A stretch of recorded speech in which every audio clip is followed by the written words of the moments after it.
السلام عليكم ورحمة الله وبركاته. كلنا هبون داوديال كوسو دوادا برنامجka madasha siyaasiga oo xiliyadan oo kale toddobaadkiiba hal mar aad ka daawataan shaashada telefishinka caalamiga ee Somali News xaruntiisa magaalada Muqdisho. Waxaa idin waramaya Salaad Maxamed Qayre. barnaamijka wuxuu si toos ah idinkaga imanaya stuudiyaha TV-ga uu ku leeyahay magaalada Muqdisho.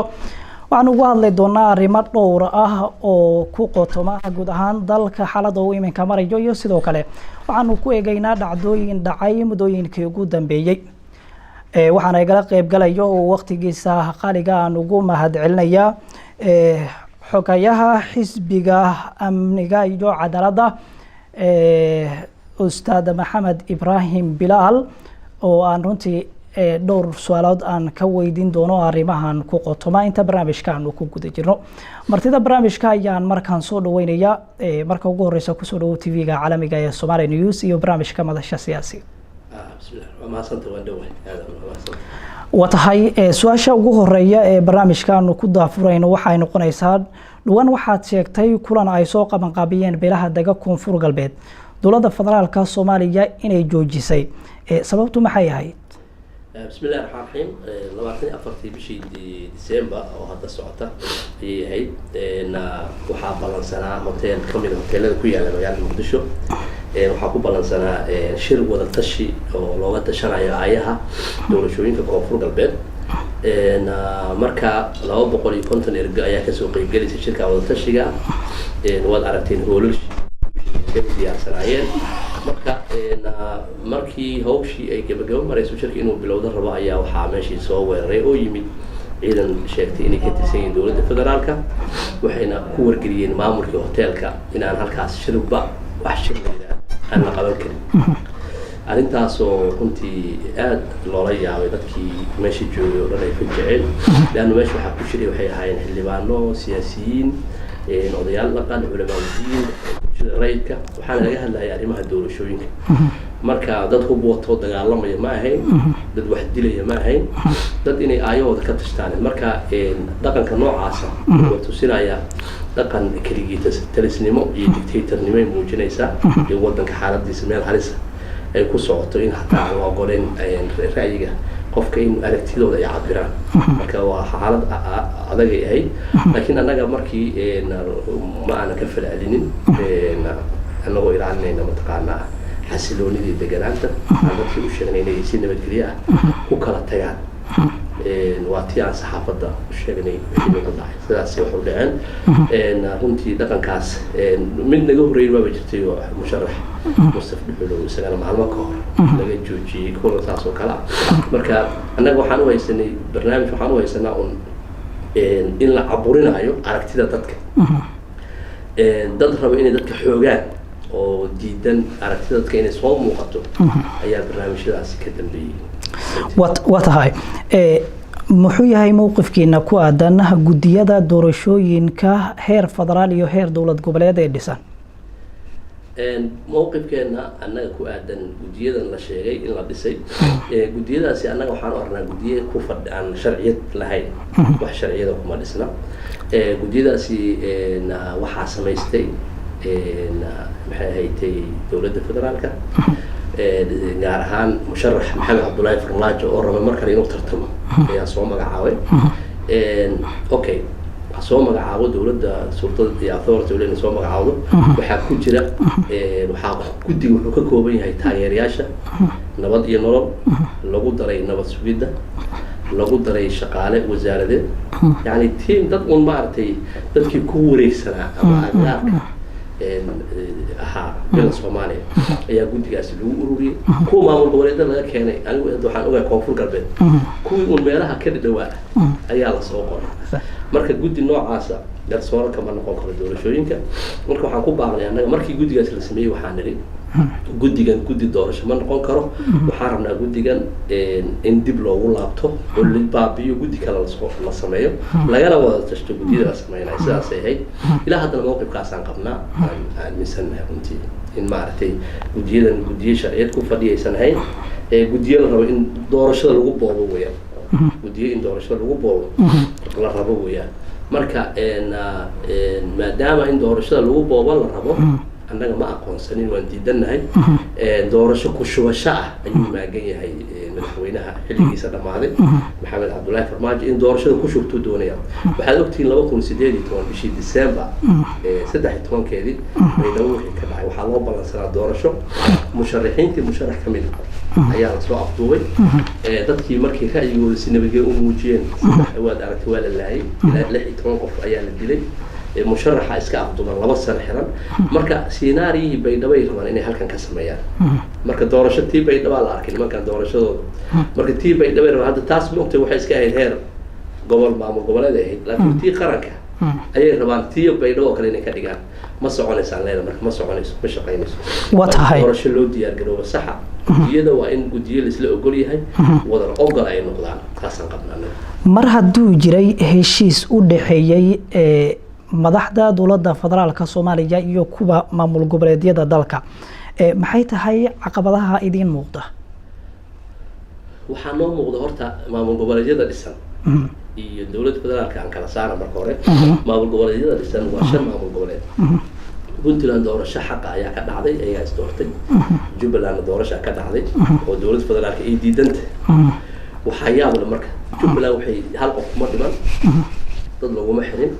musharax inta la afduubta ma xirna waxaa la doorashadaas xaq ma ah baydhabo dad lagu dilay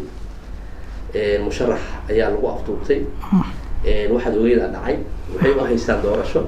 xaq iyo xalaal inay tahay marka istiwaajiya jirta maartay waxa weyn nimankan waxa aniga way banaanta adiga kuma banaan marka doorashada adiga Jubbaland aad durayso baydhabo koonfur galbeed ay saxan tahay waxa weyn dhinac u raranaatay macnaheedu waxay rabeen inay dad un baqaarsaar sida baydhabo ay ka sameeyeen inay Jubbaland ka sameeyaan Puntland ka sameeyaan meel walba ka sameeyaan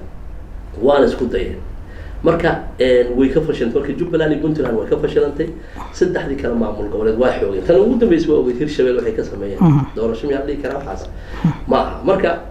iyadoo sidaas ay tahay sharciyad ba aysan lahayn nimanka meesha la fadhiyo heshiiska la gaaray 17kii bishaasi oo lagu gaaray heshiiska maamul goboleedyada ragga qaarkood sharciyad ma lahayn oo dad la doortay shacabkoodii kalsooni ka ismaahay haba ahaatay waa la ogolaaday in sidaas doorasho lagu aado tii laftirkeedii laga baxay oo farsamo ahaan looga baxay waxaa ogtahay مثلا Jubbaland oo kale laba meel waxa loo calaamadeeyay in doorashooyinka ka dhacaan waxa la calaamadeeyay magaalada gobolka Gedo iyo Kismaayo oo Jubbada hoose okay waxaa la sameeyay marka gobolka Gedo maamulkii Jubbaland u joogay waa la inqilaabay waa laga eriyay meesha maamul uma joogo Jubbaland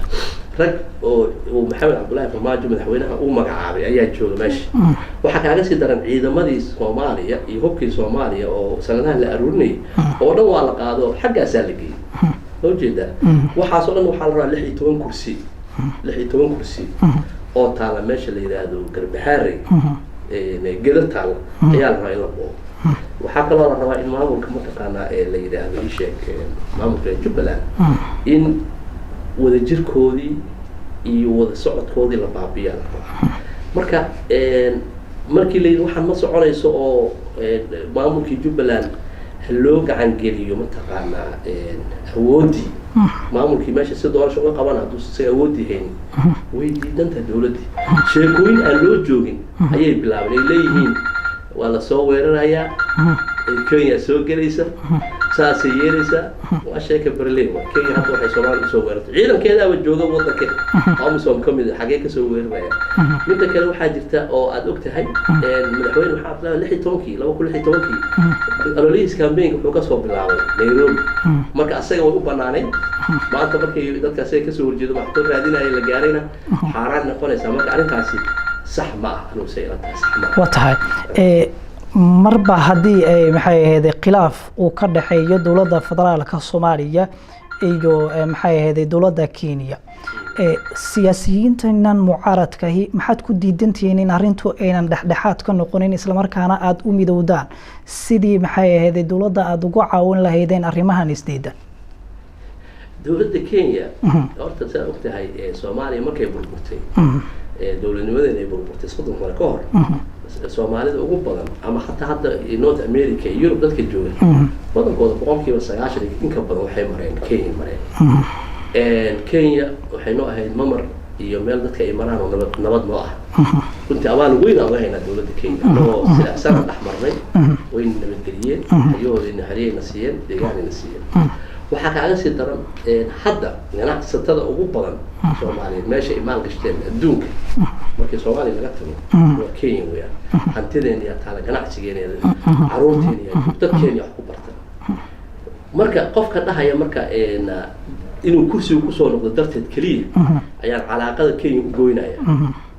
oo aan fiirinayn ganacsatada hantida meesha laga taalo oo aan fiirinaynin aqoonta iyo dadka waxbarashada meesha u tegay aan fiirinayn qaxootiga meesha ku nool aan intaas fiirinayn raba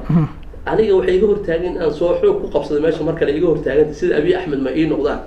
anigu hadda ma ahayst ma aqaan wax Kenya iyo hadda Soomaaliya dagaal ka dhaxay ma jiro Kenya hadda maartay dagaal ay hadda Soomaaliya ku soo qaadeen ma jiraba waxa ogtahay ciidamada Kenya waxay ka mid yihiin ku AMISOM sida Ethiopia uga mid yihiin ma fahamtay Ethiopia dadka dishay oo baydhabo dadku dishay oo dadku xasuuqday ma fahamtay oo faragelinteeda badan tahay oo dhibaato ummadda Soomaaliya ku haysa markii Ethiopia way fiican tahay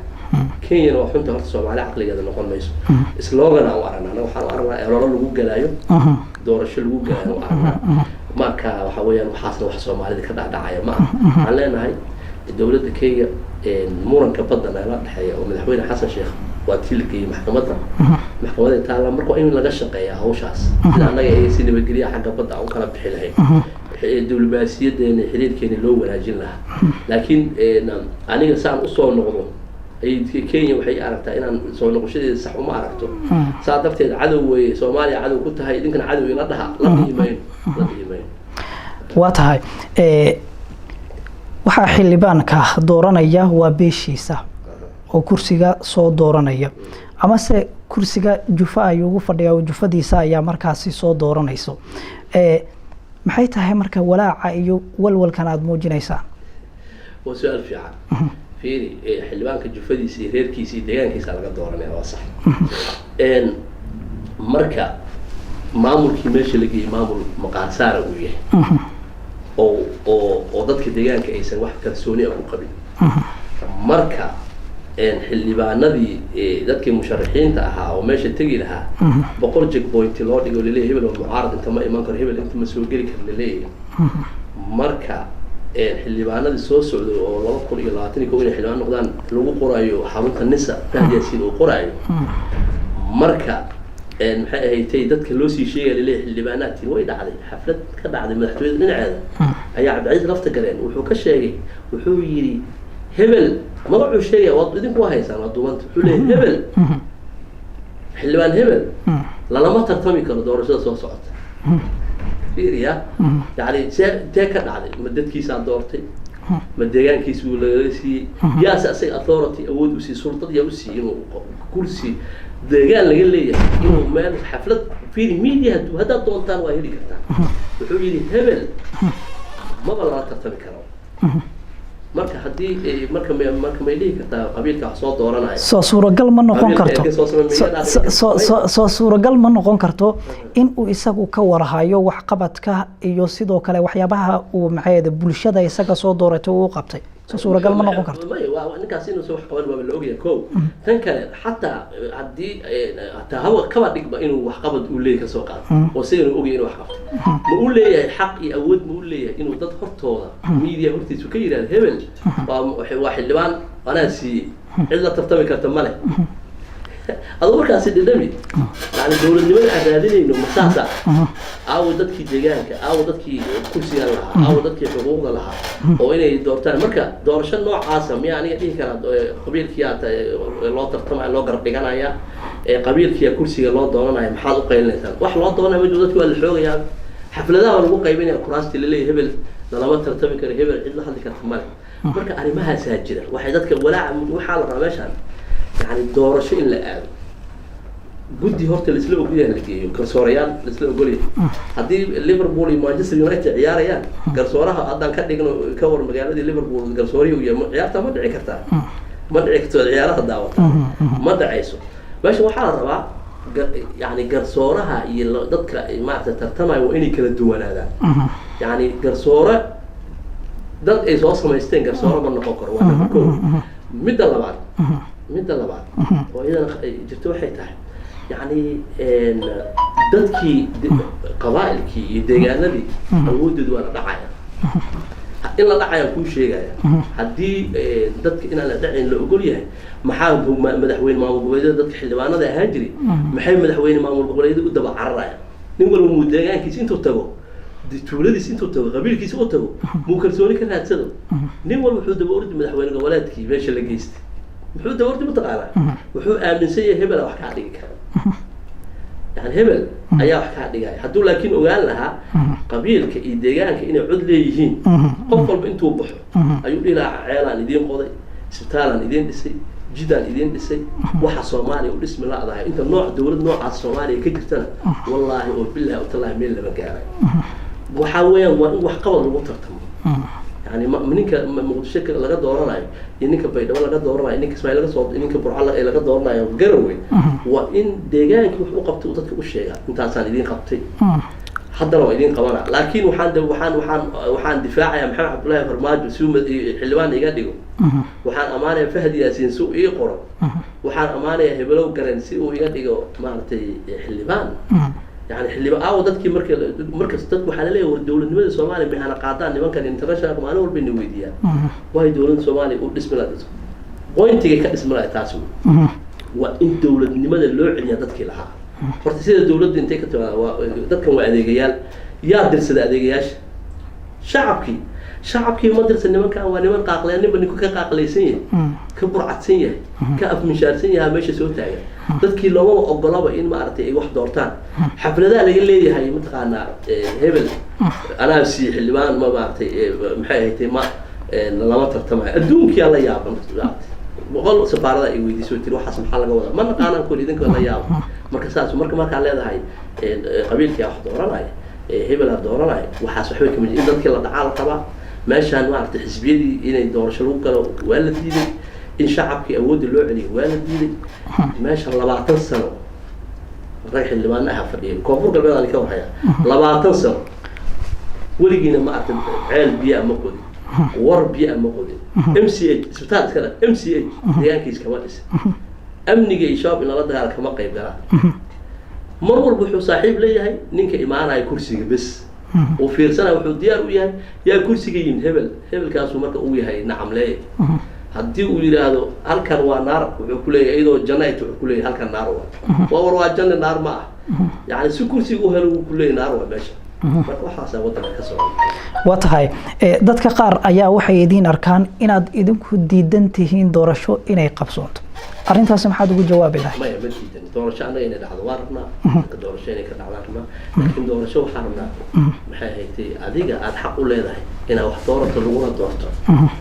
لكن بقول إسبار دور شيء تعال بقول أبي استكال بقول إسبار وضد كوبان إسبوتان هذا دور شيء ما ديك أنا بحرنا دور شيء لهذا دور شيء حلال هذا ضد كفرصتها لاسي إني واحد محا عبد الله فرج ما أنتوا يوم ضد كسو عرق كسو بحيين وحلالها وح في عنا صوص دولة الشعب كاتم من الإسلام أودي والشعب كله علينا الله أفمن شهر ذي وبابسين حيوة يعني وح يجوسين حي يجوسي بربري ما فهمت marka waxaan rabnaa anaga awood in shacabka loo celiyo si dawladnimada Soomaaliya oo hana qaado waxaan dagaalamo waxay tahay awoodan oo dad kooban ay gacanta ku haystaan dadkiina aysan shacabkiina waxba ugu qabanaynin in la qaado nimanka 20 tan iska jooga ha joogaane waxna dadka u qabanaynin waxaan rabnaa in dad shacabka la xisaabtamo ayaga loo kala baxo oo lagu dhex jirin oo taas way doorashada waa ogol waa tahay qaar kamid ah mas'uuliyiinta xisbiga amniga iyo cadaaladda ayaa ka soo muuqday guddiga badbaado qaran ee ay sameeyeen midowga musharaxiinta ay sameeyeen ma jirtaa xubno xisbigiina kamid ah oo maxay ka tirsan way ku jiraan guddiga badbaadada doorashooyinka qaranka waxa gudoomiyaha Yuusuf Xasan xisbigu ka tirsan annaga sideena oo madasha xisbiyada ee madasha qaranka ee musharaxiinta iyo xisbiyada mucaaradka ayaa waxaan ka nahay xubin muhiim ah annaga wadankan inuu isbedel ka dhaco wadanka inuu isbedel ka dhaco ayaa rabnaa wadanka meelaha ugu daran oo quruntay oo in la xaqo la nafti u baahan koonfur galbeed kamid annaga marka si wadanka loo nadiifiyo waxaan rabnaa in hoggaan sax ah iyo nidaam sax ah la helo marka madasha iyo guddiga doorashada qaranka badbaadada qaranka kulli waan taageersanahay waana maarka xisbi ahaan waan ku jirnaa waa tahay dadka oo dorasa arrimaha siyaasadda midowga musharaxiinta waxay ku eedeeyaan inay abaabulayeen muddooyinkii ugu dambeeyay rabshadihii ka dhacay magaalada Muqdisho isla markaana dad kooban oo dana qaas ah maxay ahaydeen leh inay soo gurbiyeen isla markaana ay dibadbaxyo ka dhigeen magaalada Muqdisho arintaas maxaad ka dhigi lahayd ma jirto warkaas eedeymahaasi waa eedeymo ay faafinayaan bila Soomaaliya dadka ma jiraan dadka ayaa raba ayaga dhigtooda shacabkii magaaladan Muqdisho hadda gaarinta inta ka kaxaysato ma ku dhex mari kartaa adiga muwaadin Soomaaliyeed ah oo magaalada Muqdisho ku nool oo wariye caan la yaqaan gaariga inta wada ma dhex mari kartaa ma dhex mari beenaan sheegana ma dhex mari kartid boqol isbaaraa taal inaad ajnabi xuduud kala galayso kale waxa lagu leeyahay wadankan ma afarta dawladdu shaqeyso afarta oo maartay dawladdu shaqeysa iskala mise shacab 4 milyan ku nool soo xaq uma laha qofka meeshu doono xorriyada warwareega iyo dhaqaaqa soo qofka xaqiiqi samid ma ma dhaqaaqi karo meel walba checkpoint la dhiga waa laga xiray dadkii dhunta qofkii umula gaari gacmeed lagu qaado dadka ugu shaqeeyo gaar dameer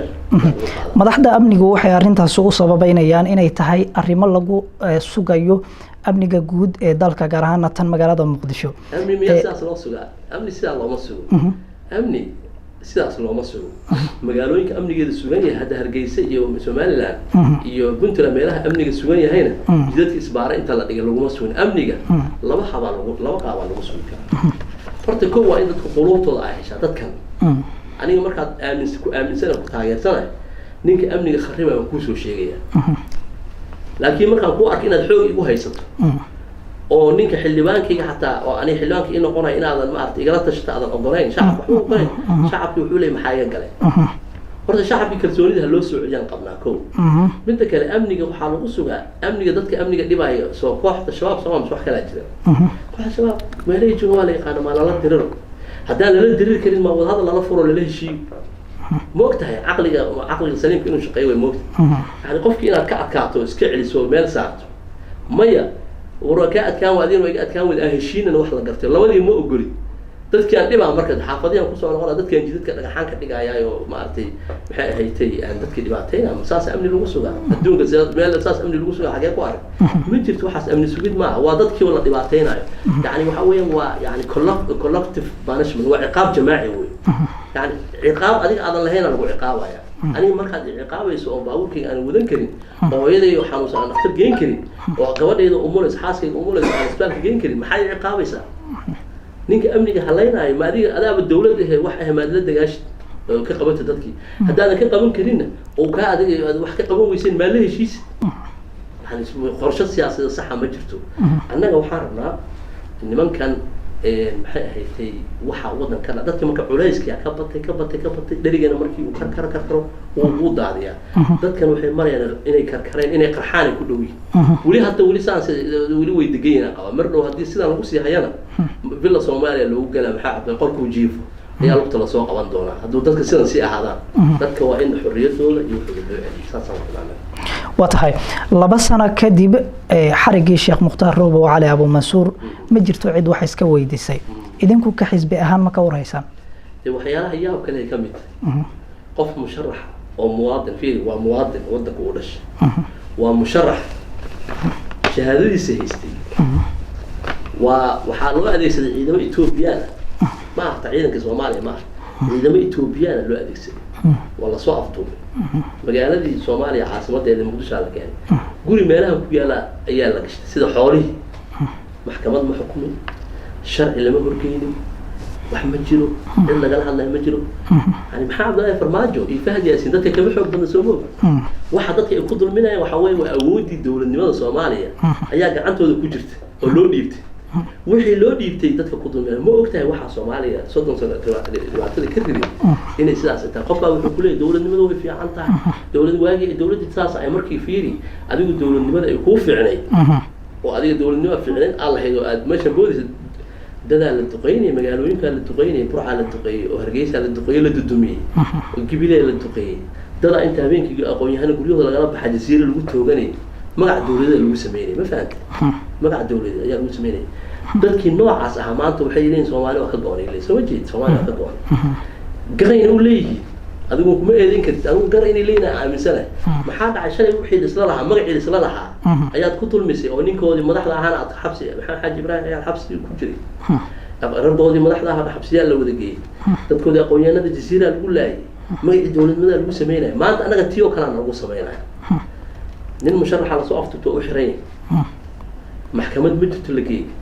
dadkii aad dhahay maxaa dadkeena ma loo xiraya soo xaq marin waxaa la marsiiyay baas wallahi markaas waxaad leedahay dawladnimadu oo fiican tahay oo fiicnaatay aw dawladnimada ay sheegay adiga ku fiicanto ada hadda ma artay shaqaayo oo fiilada tubada ay kugu jirto anigu laakiin waa lagu dulminaa magacii dawladnimada lagu dulminaa dhibaata ay ugu haysatay يعني هذا كليجي يسكن نوران لها واجي هو في الجورايز وعلى هيدا دبك ما أنت إجاري اللي ما جار لهين محمد عبد الله في الماجس كده مع الهيرس تصوته شيء مختار هو مسوا أفضل من كان لهين قبائل اللي يسموه وحلقوا سوا أفضل تحول ومرق الدولة لماذا وحلقوا ضمنها ومرق الدولة واحد صومالي أي ربطين الله سبحانه من ده صومالي من ده حزبنا وكشقينا هنا من ده إن شاء الله فرحنا سعيد مركا مختار وحاول ومشرح للدولمية مرق الدولة اللي قدمي لوضع إن أقول شيء أنا كتب بيا الدولمية وجديدة إلى هاي وحيد عبد العزيز لفتقرين أو أي يوتين فباجي ساعد أقول شيء إني كان عبتين أو هاي أسامي كل أمينة يرمش يعني أساسا لوكي ما فهمت وعن اللوز جيش وحيد تضوح اللي بعد حد صوب حيس أقوى صوب وحش مختار وحرين أنت سواي وحدتك اللود اللي أنت سواي وحما أنت كونفور قلبي أبع بعصن تقول أطعمنا أنت واحد شركة اللي مالو اللود بيلوريس اللو سويرين وتهاي halkee buu ku dambeeyay ballanqaadkii uu sameeyay maxamed mursal sheekh cabdiraxmaan gudoomiyaha baarlamaanka jamhuuriyadda federaalka Soomaaliya ku aadana soo deyntii sheekh mukhtaar roobo cali abu mansuur wala su'aashaas waxa fiicnaan lahayd inaad isaga weydiis isaga ilan ballanqaaday moogtahay maadaama uu ballanqaaday oo warkiisana media ay ku jiro inaad u tagtaan oo tiraadaan wareede waa taasaas lahayd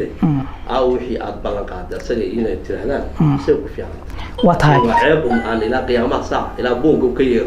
أسيس كذا في حتى تاريخ ديس أن كهري دوني واحد ما دام مدحد حزب قاعد كم يتهين سو يدنكو واجب يدنكو ما هاي نيت ضبط قشان إسلام أركان عدوغاتان محي هذه بلنقات كاسي هلك وكودن بي عدادس كا وكجوجي هلك وجيمي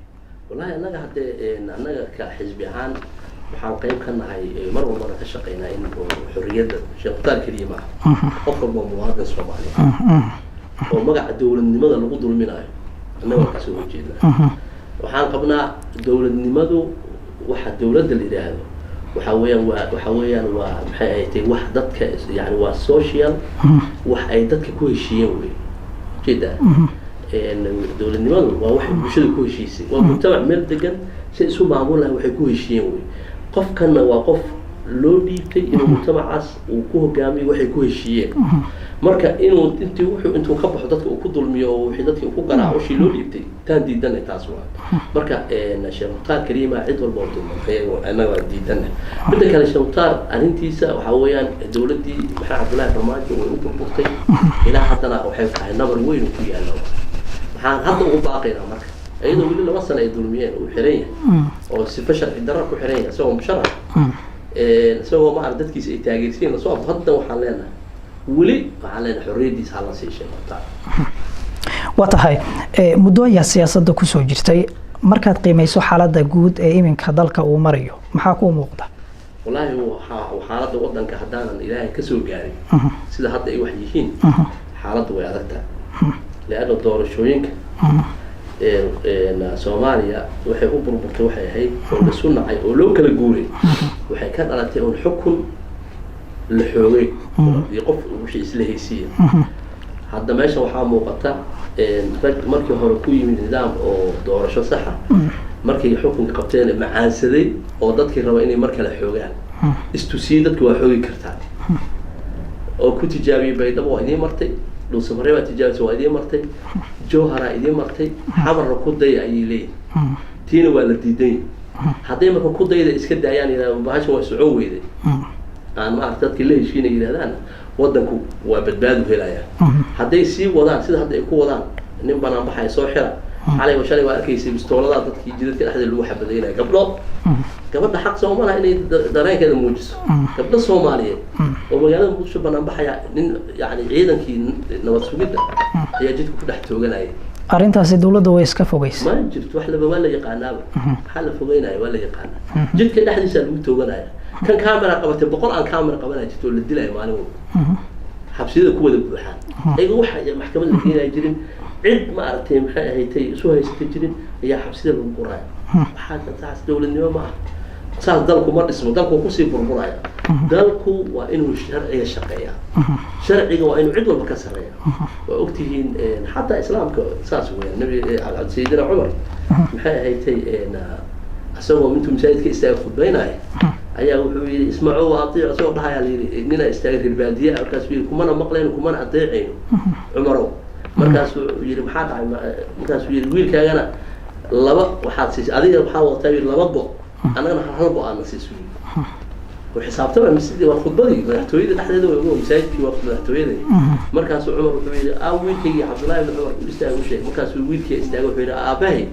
كيجي أيام قدرين لبق صاص وهيستان هذه عمر مدحوين وهاي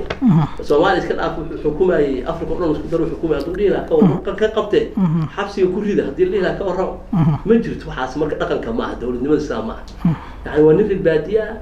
أمير كمؤمنين كمسلمين تقولون كهر استجاية وأفلقاتين يا ولي وحبات عليه يعني وقنعنا يا مركز ولي هاي ويل كيجي يقول دري تنانية والله تيجي تنويل كيجي نسوه وما دام عن داره ما فهمت ماشي أن جبر صواب بحري أو ظروف قبل صواب بحري ظروفها هيستين يعبران كهذي هي جد كل أحد يلوتوا هنايا هو كم بدنا حبسي ذي كجرا وطه وجودن بينتي